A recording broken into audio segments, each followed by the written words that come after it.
I know. We still have about a month of the regular season left, and we have the postseason. We'll be talking about all that in the coming weeks. But look, it's never too early to talk off-season here on this channel. Let's kick this off by talking about the free agents available. And I know every year we always have a good handful of bats and pitchers, but this year, and I'm going to be real, there's a few good options out there, especially on the pitching side of things, and it's led by one of the best pitchers in the game in Corbin Burnes. I'll talk more about him later. We got a lot of other options out there besides him. We got Max Fried, who's been great with the Braves for many years now. We got Blake Snell, who's back on the market this offseason after a terrible start to the year, but he's completely turned himself around in the second half, and I think we can all expect that he's learned his lesson from last offseason and he actually signs before spring training. We got Jack Flaherty having one of the best years of his career, both the Tigers and the Dodgers this year. We got a couple of veteran guys. We got Justin Verlander. We got Max Scherzer. We got Charlie Morton out there. We got a couple of lower tier guys as well that could be pretty solid options. You got Luis Severino having himself a pretty decent bounce back year.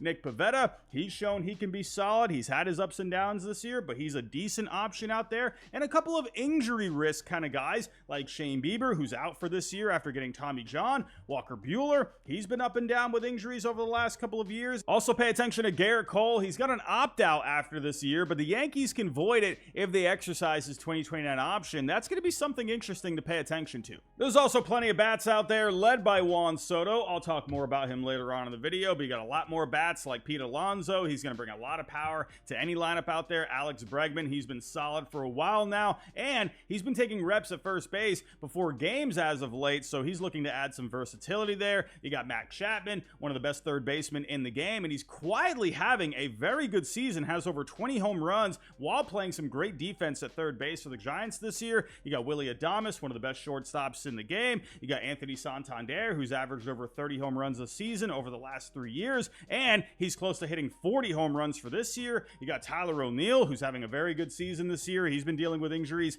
over the last couple of years, but he's had himself a nice bounce back year. So there's a lot of good options out here for teams to sign. That leads me to the next point, and I think we need to keep an eye on which teams will take that next step. There's quite a few teams out there that are pushing on that glass ceiling, trying to break through. They have a lot of young talent and a lot of payroll space. Look at a team like the Tigers. They have an ace already in Tarek Skubal and tons of young talent like Riley Green, Colt Keith, Jace Young, and maybe Spencer Torkelson if he can get himself turned around after a bad year. But their offense has been terrible this year, so I expect them to add a bat and maybe even another pitcher to go along with Tarek Skubal. There's also a team like the Nationals that are knocking on the door. They have plenty of young talent in this lineup that just came up this year, including James Wood, Dylan Cruz, CJ Abrams. He's only just about to turn 24 years old, and they have some good young arms in the rotation, including Mackenzie Gore, Jake Irvin, Mitchell Parker, and they have a lot of payroll space because guess who's finally going to be a free agent? Patrick Corbin. Even my Red Sox could maybe make a splash. They got plenty of club-controlled guys like Rafael Devers, Jaron Duran, Tristan Casas, and Willie Abreu in the lineup. You got Tanner Houck, Brian Bayo, and Carter Crawford in the rotation, and their next core of young prospects coming up, Marcelo Meyer, Roman Anthony, and Kyle Teal, are very close to Major League ready, and they have a decent amount of payroll coming off the books. There's also the Mets. They're playing good baseball this year. They're in the thick of things in the wild card race, but for this offseason, they have a lot of payroll coming off the books, and you know Steve Cohen is itching to make some moves, and they might have to go after another bat to replace Pete Alonso if he ends up going elsewhere. So yeah, definitely look for the Mets to maybe make some moves, and maybe some of these other teams knocking on the door to maybe make a splash. Another thing to pay attention to this offseason are teams looking to retool, and one team to pay attention to are the Blue Jays. They've had an underwhelming season this year and ended up selling off some players at the deadline like Yusei Kikuchi, Danny Jansen, and Justin Turner, but ended up hanging on to a couple of players, Vlad Jr. and Bo Bichette. Now, hanging on to Vlad Jr. made a lot of sense. He's having a great year. They want to compete for next year, and he's expressed a desire to stay in Toronto. Now, as for Bo Bichette, completely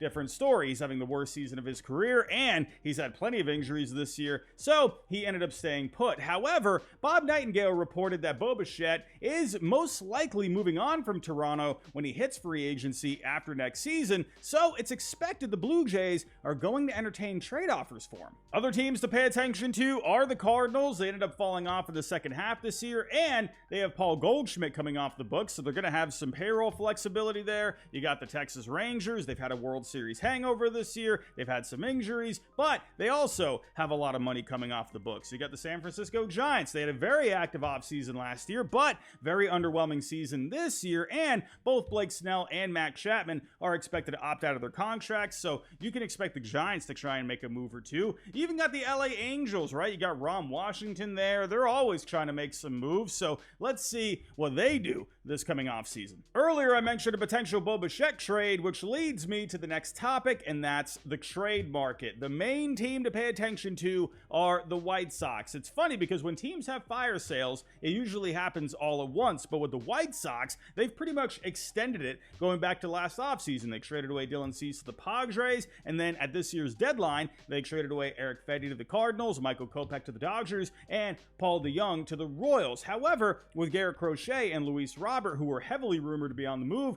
they ended up staying. I think for Crochet, it's pretty much a guarantee he's going to be on the move after they weren't able to work out an extension a couple of months ago with him, and he's going to be one more year removed from Tommy John, and he's got a couple of more years of club control. He's having a very good season this year, so yeah, I think he's going to be on the move. As for Luis Robert, I think this is a bit of a different case. He missed a lot of time this year with a hip injury. He's been very inconsistent at the plate. Now, if he heats up offensively in the final month of the season, then yeah, I could see maybe teams being interested, but the fact that he's been so inconsistent, he's had the injuries, I wonder if teams maybe want to wait until next year's trade deadline. I would not be surprised if he ends up staying put. Other players to pay attention to are Jesus Luzardo on the Marlins. He was fantastic in 2023, but he's had a lot of injuries this year. The Marlins did make a lot of moves at the deadline, so maybe they could try to move Luzardo in the offseason. We'll just have to wait and see. You got Yandy Diaz and Brandon Lau on the Rays. They ended up staying put with the Rays after they moved a ton of guys at the deadline this year, and same thing goes for Luis Rengifo and Taylor Ward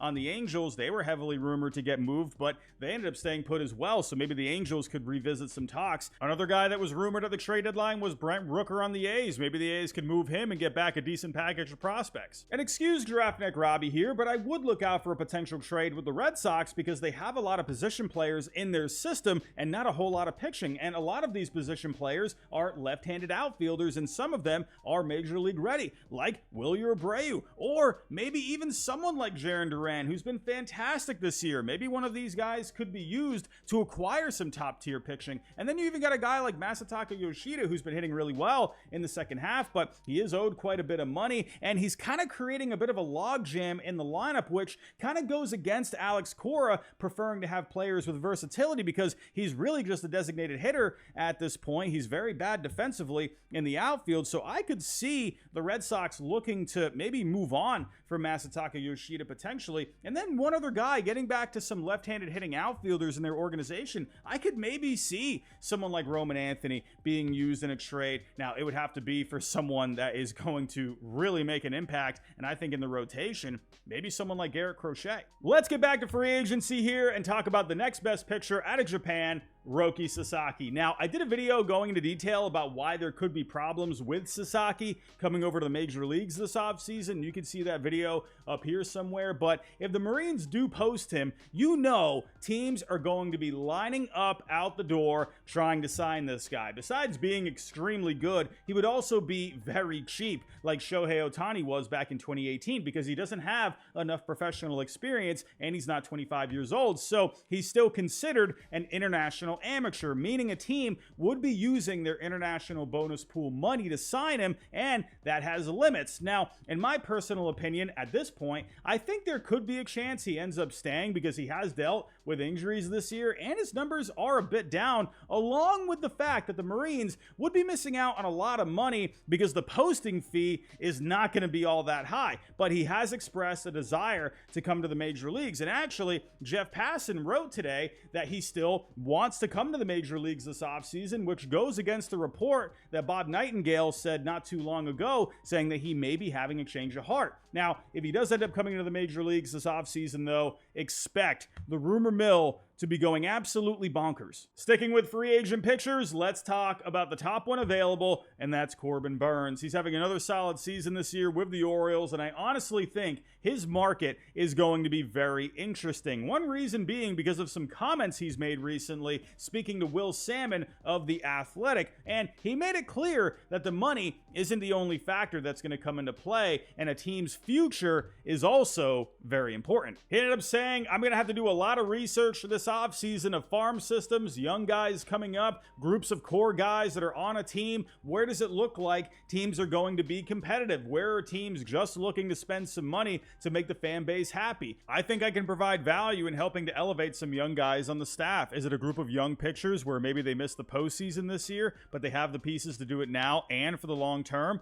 But you never know what's going to happen each year in baseball. So you just want to provide yourself the best chance to win, hopefully for your entire tenure, hopefully for most of your tenure, whatever it is. So when it comes to a possible contract for Burnes, you're looking at a lot of money. Let's say he signs an 8-year deal through his age 37 season. Now, you're looking at somewhere around $32 million per season based off his projected numbers moving forward. So anywhere from 240 to 250, 255, maybe 260 million. Now, you got to think of which teams have that money, but also have strong farms. Well, right now on Fangraphs, the Orioles have the second highest valued farm system. So if new ownership wants to pony up the money, I could see him staying. Now, you got the Dodgers who have the 4th ranked farm system as of right now. We know they have plenty of money, but will they want to sign another guy to a big contract after Ohtani and Yamamoto last offseason? We got the Red Sox coming in at 5th here. Now, they've done a great job with their farm system in recent years, and they are going to have some payroll flexibility, but will ownership